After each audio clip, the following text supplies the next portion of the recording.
Number 1 ଆଜି ବ୍ରହ୍ମପୁରରେ ମହିଳାଙ୍କୁ ମିଳିବ ସୁଭଦ୍ରା ଦ୍ୱିତୀୟ କିସ୍ତି ଟଙ୍କା।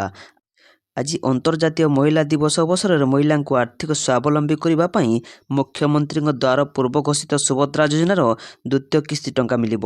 ପୂର୍ବରୁ 5,000 ଆଉ ଆଜି ଆଉ 5,000 ମହିଳା 10,000 ଆର୍ଥିକ ସହାୟତା ପାଇବେ।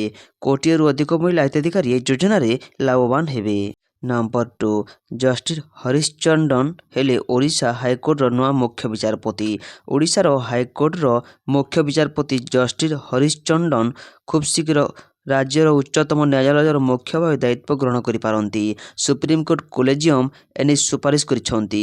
ଜଷ୍ଟିସ୍ ଚକ୍ରଧାରୀ ଶରଣ ସିଂଙ୍କ ଅବସର ପରେ ଚଳିତ ବର୍ଷ ଜାନୁଆରୀ 19 ତାରିଖରୁ ମୁଖ୍ୟ ବିଚାରପତି ପଦ ଖାଲି ପଡ଼ିଛି। ସୁପ୍ରିମକୋର୍ଟ କୋଲେଜିୟମ୍ ଜଷ୍ଟିସ୍ ହରିଶ୍ଚନ୍ଦ୍ରନଙ୍କୁ ଓଡ଼ିଶା ହାଇକୋର୍ଟର ମୁଖ୍ୟ ବିଚାରପତି ଭାବେ ସୁପାରିଶ କରିଛନ୍ତି। ନମ୍ବର 3 ଆଜିଠୁ ଆରମ୍ଭ ହେବ ବିଧାନସଭା ବଜେଟ ଅଧିବେଶନର ଦ୍ୱିତୀୟ ପର୍ଯ୍ୟାୟ। ଆରମ୍ଭରୁ ଗୃହ ବେଶ ସରଗରମ ହେବ ବୋଲି ଆଶା କରାଯାଉଛି। ବିଜୁବାବୁଙ୍କ ପ୍ରତି ଅସମ୍ମାନ ବ୍ୟତୀତ ରାଜ୍ୟରେ ବିପର୍ଯ୍ୟୟ, ଆଇନ ଶୃଙ୍ଖଳା ପରିସ୍ଥିତି, ମହିଳାଙ୍କ ଉପରେ ଅତ୍ୟାଚାର, ପୋଲାଭର ମହାନଦୀ ପ୍ରସଙ୍ଗରେ ରାଜ୍ୟ ସରକାରଙ୍କ ଉଦାସୀନତା ପ୍ରସଙ୍ଗ ଉଠାଇବାକୁ ବିଜେଡି ନିଷ୍ପତ୍ତି ନେଇଛି। ସେପଟେ କଂଗ୍ରେସ ରାଜ୍ୟରେ ବଢ଼ୁଥିବା ନାରୀ ନିର୍ଯାତନା, ସରକାରୀ ଚାକିରିରେ ଦୁର୍ନୀତି ଓ ଅନିୟମିତତା ପ୍ରସଙ୍ଗ ନେଇ ରାଜରାସ୍ତାକୁ ଓହ୍ଲାଇଛନ୍ତି। କଂଗ୍ରେସ ରାଜ୍ୟ ସରକାରଙ୍କ ଚାଷୀ ମାରଣ ନୀତି ପ୍ରସଙ୍ଗ ସମେତ ଏ ପ୍ରସଙ୍ଗକୁ ବିଧାନସଭାରେ ଅତି ଶାଣିତ ଢଙ୍ଗରେ ଉଠାଇବାକୁ ଯୋଜନା କରିଛି। ନମ୍ବର 4 ପ୍ରଧାନମନ୍ତ୍ରୀ ଜୀବନ ଜ୍ୟୋତି ଯୋଜନାରେ ମହିଳା ପାଇବେ 2 ଲକ୍ଷ। ପ୍ରଧାନମନ୍ତ୍ରୀ ଜୀବନ ଜ୍ୟୋତି ଯୋଜନାରେ 2 ଜଣ ମହିଳାଙ୍କୁ ଷ୍ଟେଟ୍ ବ୍ୟାଙ୍କ ପକ୍ଷରୁ 2 ଲକ୍ଷ ଟଙ୍କା ଲେଖାଏଁ ଚେକ୍ ପ୍ରଦାନ କରାଯାଇଛି। ବ୍ରହ୍ମପୁର ଆଞ୍ଚଳିକ କାର୍ଯ୍ୟାଳୟର ଡେପୁଟି ମ୍ୟାନେଜର ନାଗେଶ୍ୱର ରାଓଙ୍କ ଉପସ୍ଥିତିରେ ଏହି ଟଙ୍କା ଚେକ୍ ଆକାରରେ ପ୍ରଦାନ କରାଯାଇଛି।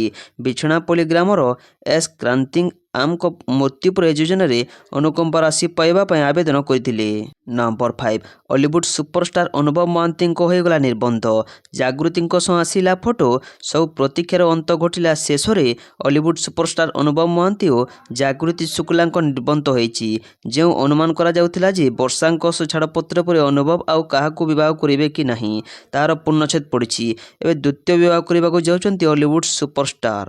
ନମ୍ବର 6 ଅନ୍ତର୍ଜାତୀୟ ବିଜ୍ଞାନ ପ୍ରଦର୍ଶନୀ। ରାଜମିସ୍ତ୍ରୀଙ୍କ ଝିଅ ଯିବେ ଜାପାନ। ଅନ୍ତର୍ଜାତୀୟ ବିଜ୍ଞାନ ପ୍ରଦର୍ଶନୀରେ ଭାଗ ନେବା ପାଇଁ ବରଗଡ଼ ଜିଲ୍ଲାର 2ଟି ଝିଅ ମନୋନୀତ ହୋଇଛନ୍ତି। ସେମାନେ ହେଲେ ଭଟଲି ବ୍ଲକ କେଶେପାଲି ଗ୍ରାମର ଦିବ୍ୟେଶା ପ୍ରଧାନ ଏବଂ ସୋହେଲା ବ୍ଲକ ଅନ୍ତର୍ଗତ ସରକଣା ଗ୍ରାମର ଟିକେଶ୍ୱରୀ ଭୋଇ। ବରଗଡ଼ର ଏକ ଗ୍ରାମାଞ୍ଚଳ ସ୍କୁଲରେ ପାଠ ପଢ଼ି ଆନ୍ତର୍ଜାତୀୟ ବିଜ୍ଞାନ ପ୍ରଦର୍ଶନୀରେ ଭାଗ ନେବା ପାଇଁ ମନୋନୀତ ଏହି 2 ଛାତ୍ରୀ ଅନ୍ୟମାନଙ୍କ ପାଇଁ ଉଦାହରଣ ସାଜିଛନ୍ତି। ନମ୍ବର 7 ମେଧାବୃତ୍ତିରେ ସଫଳ ଛାତ୍ରଛାତ୍ରୀଙ୍କୁ ସମ୍ବର୍ଦ୍ଧନା। କେନ୍ଦୁଝର ଜିଲ୍ଲା ପାଟଣା ବ୍ଲକ ତୁରୁମୁଙ୍ଗା ସରସ୍ୱତୀ ଶିଶୁ ବିଦ୍ୟା ମନ୍ଦିରରେ ଛାତ୍ର କବିଶ ବେହେରା 5ମ ଶ୍ରେଣୀ ମେଧାବୃତ୍ତି ପରୀକ୍ଷାରେ ବ୍ଲକରେ 1ମ, ଜନନା ମହାନ୍ତ 3ୟ ଓ ଅର୍ଚ୍ଚିତା ମହାନ୍ତକ 5ମ ସ୍ଥାନ ଅଧିକାର କରିଥିବାରୁ ବିଦ୍ୟାଳୟ ପରିସରରେ ଶୁକ୍ରବାର ଛାତ୍ରଛାତ୍ରୀଙ୍କୁ ସମ୍ବର୍ଦ୍ଧିତ କରାଯାଇଛି। ନମ୍ବର 8 ବରଗଡ଼ରେ ନବନିର୍ମିତ ଥାନା କାର୍ଯ୍ୟାଳୟ ଉଦ୍ଘାଟନ କଲେ ମୁଖ୍ୟମନ୍ତ୍ରୀ। ବରଗଡ଼ ଜିଲ୍ଲା ଭେଡ଼େନ ଥାନା ପରିସରରେ ନବନିର୍ମିତ ନୂତନ ଥାନା କାର୍ଯ୍ୟାଳୟ ଶୁକ୍ରବାର ଉଦ୍ଘାଟିତ ହୋଇଯାଇଛି। ମୁଖ୍ୟମନ୍ତ୍ରୀ ମୋହନ ଚରଣ ମାଝୀ ଭର୍ଚୁଆଲ ମାଧ୍ୟମରେ ଏହାକୁ ଉଦ୍ଘାଟନ କରିଥିଲେ। ନମ୍ବର 9 ଭୁବନେଶ୍ୱର ନୂଆ ଷ୍ଟେସନରୁ ଯାତ୍ରା ଆରମ୍ଭ କରିବେ 3 ଗୁରୁତ୍ୱପୂର୍ଣ୍ଣ ଟ୍ରେନ୍। ଉପକୃତ ହେବେ ଉତ୍ତର ଭୁବନେଶ୍ୱର ଲୋକ। ଭୁବନେଶ୍ୱର ନୂଆ ଷ୍ଟେସନର 3ଟି ଗୁରୁତ୍ୱପୂର୍ଣ୍ଣ ଟ୍ରେନ୍ ସେମାନଙ୍କର ଯାତ୍ରା ପ୍ରାରମ୍ଭ ଏବଂ ଏଠାରେ ଯାତ୍ରା ସମାପ୍ତ କରିବାକୁ ପୂର୍ବୋତ୍ତର ରେଳ ପକ୍ଷରୁ ଯୋଜନା କରାଯାଇଛି, ଯାହା ଖୁବ୍ ଶୀଘ୍ର କାର୍ଯ୍ୟକାରୀ କରାଯିବ। ଏହି ଟ୍ରେନ୍ଗୁଡ଼ିକ ମଧ୍ୟରେ ଭୁବନେଶ୍ୱର ମୁମ୍ବାଇ କୋଣାର୍କ ଏକ୍ସପ୍ରେସ୍, ଭୁବନେଶ୍ୱର ସିକନ୍ଦରାବାଦ ବିଶାଖା ଏକ୍ସପ୍ରେସ୍ ଏବଂ ଭୁବନେଶ୍ୱର ବିଶାଖାପାଟଣା ଇଣ୍ଟରସିଟି ଏକ୍ସପ୍ରେସ୍ ଅନ୍ତର୍ଭୁକ୍ତ। ଏହି ପରିବର୍ତ୍ତନଗୁଡ଼ିକ ପାଇଁ କ୍ରିୟାନ୍ୱୟନ ତାରିଖ ଖୁବ୍ ଶୀଘ୍ର ଘୋଷଣା କରାଯିବ। ନମ୍ବର 10 ସମ୍ଭାବ୍ୟ ଗ୍ରୀଷ୍ମ ପ୍ରବାହକୁ ନେଇ ରାଜସ୍ୱ ବିଭାଗର ପ୍ରସ୍ତୁତି। ବିଜୁଳି ବିଲ୍ ନ ଦେଇପାରିଲେ ବି କଟାଯିବନି ବିଦ୍ୟୁତ୍ ସଂଯୋଗ। ଖରାଦିନେ ବିଜୁଳି ବିଲ୍ ନ ଦେଇପାରିଲେ କଟାଯିବନି ବିଦ୍ୟୁତ୍ ସଂଯୋଗ। ଅଘୋଷିତ ବିଦ୍ୟୁତ୍ କାଟ ମଧ୍ୟ ହେବ ନାହିଁ। ଶୁକ୍ରବାର ସମ୍ଭାବ୍ୟ ଗ୍ରୀଷ୍ମ ପ୍ରବାହକୁ ନେଇ ରାଜସ୍ୱ ବିଭାଗର ପ୍ରସ୍ତୁତି ବୈଠକରେ ଅଧିକାରୀଙ୍କୁ ଏଭଳି ନିର୍ଦ୍ଦେଶ ଦିଆଯାଇଛି।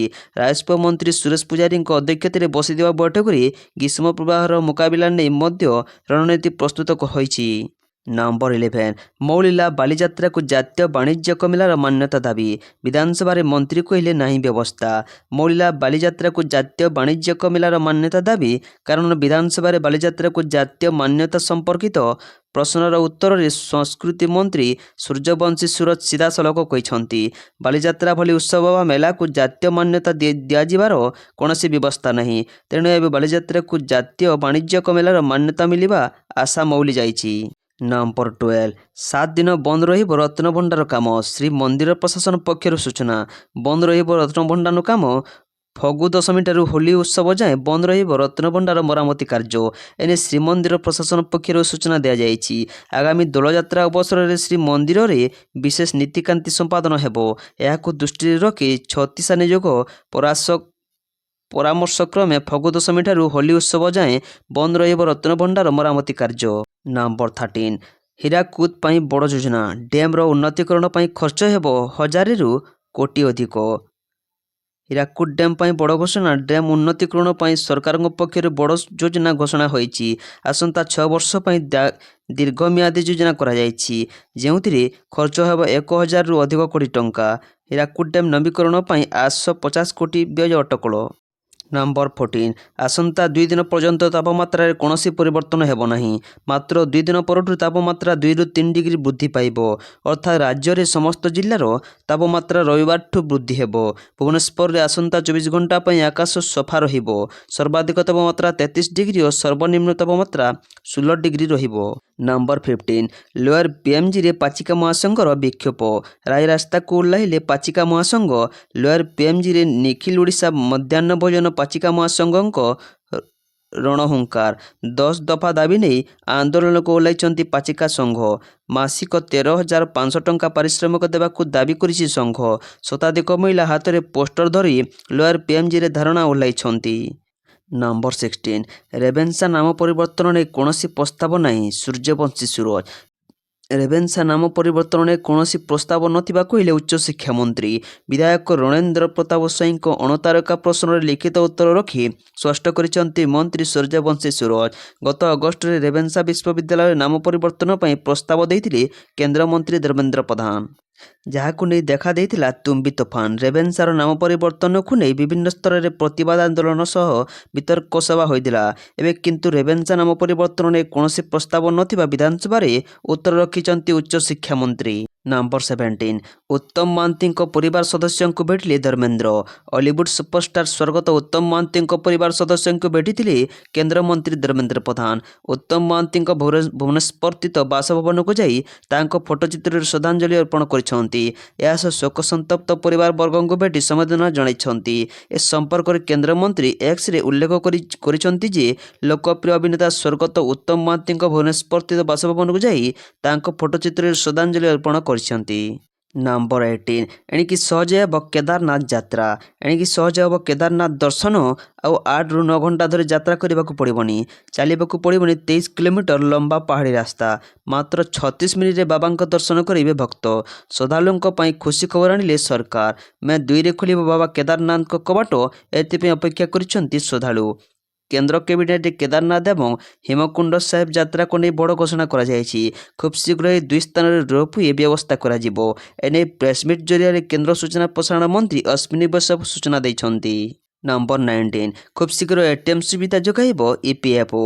କର୍ମଚାରୀ ଭବିଷ୍ୟ ନିଧି ପାଣ୍ଠି ସଂଗଠନ ଇପିଏଫ୍ଓ ଖୁବ୍ ଶୀଘ୍ର ଇପିଏଫ୍ଓ 3.0 ସଂସ୍କରଣ ଆରମ୍ଭ କରିବ। ଏ ଯୋଜନା ଅନ୍ତର୍ଗତ ଇପିଏଫ୍ଓ ଏବେ ନିଜ ଗ୍ରାହକଙ୍କୁ ବିନା କୌଣସି ଅସୁବିଧାରେ ଏଟିଏମ୍ରୁ ଟଙ୍କା ଉଠାଇବା ପାଇଁ ଅନୁମତି ଦେବ ଏବଂ ଅନେକ କିଛି ନୂଆ ଫିଚର ଶୁଭାରମ୍ଭ କରିବ।